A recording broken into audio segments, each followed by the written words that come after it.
बंगाल में भाजपा का झंडा लगाने को लेकर हुए विवाद में तृणमूल समर्थकों द्वारा 3 भाजपा समर्थकों की पिटाई का मामला सामने आया है।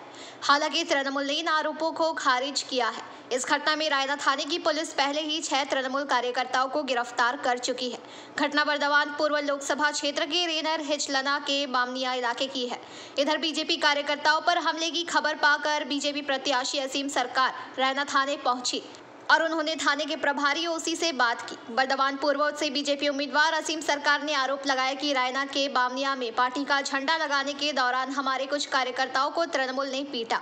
इसके जवाब में रायना के तृणमूल कांग्रेस ब्लॉक 1 के अध्यक्ष वामदेव मंडल ने कहा कि जब कुछ भाजपा कार्यकर्ताओं ने इलाके में तनाव फैलाने के लिए भड़काऊ टिप्पणी की तो हमारे कुछ कार्यकर्ताओं ने विरोध किया और विवाद हुआ। मारपीट की कोई घटना नहीं। दूसरी ओर पुलिस ने बीजेपी की शिकायत के मद्देनजर 6 तृणमूल कार्यकर्ताओं को पहले ही गिरफ्तार कर लिया है।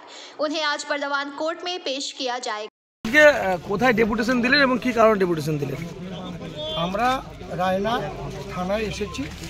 কালকে একটা ভীষণ বাজে ঘটনা ঘটিয়েছে,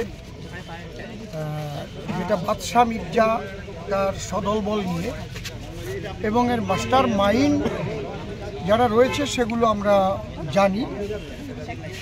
সবচেয়ে বড় কথা হচ্ছে এই ঘটনাগুলো ঘটবেই তেমন ইঙ্গিত আমি আগেই পেয়েছিলাম। যখন অভিষেক ব্যানার্জি মহাশয় এসেছিলেন এখানে, উনি অর্ডার দিয়ে গেছিলেন যে এখানে 60,000 ভোটে যে কোনোভাবে জয়লাভ করা চাই, কীভাবে করবে সেটা আমি দেখতে আসবো, তাই নাহলে একজনেরও পথ থাকবে না, এরকম খবর আমাদের কাছে আছে গোপন সূত্রে।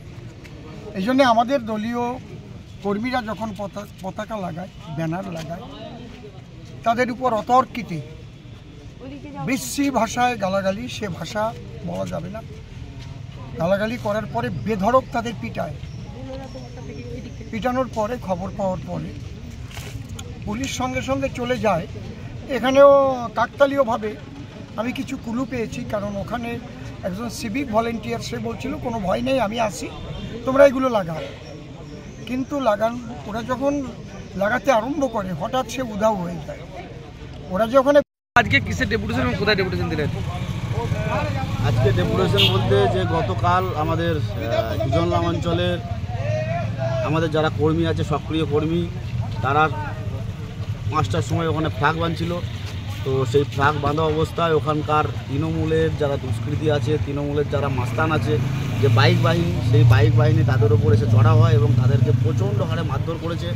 এত মারধর করেছে সেটা হয়তো না দেখালে আপনারা ছবি দেখবেন যে কী হারে প্রচণ্ড মারধর করেছে। এই মারধরের কোনো নিন্দা ভাষা নেই আমার কাছে জানানো। কী চাইছেন এখন আমরা? এখন চাইছি যে যাদেরকে মারধর করেছে ওরা হলো।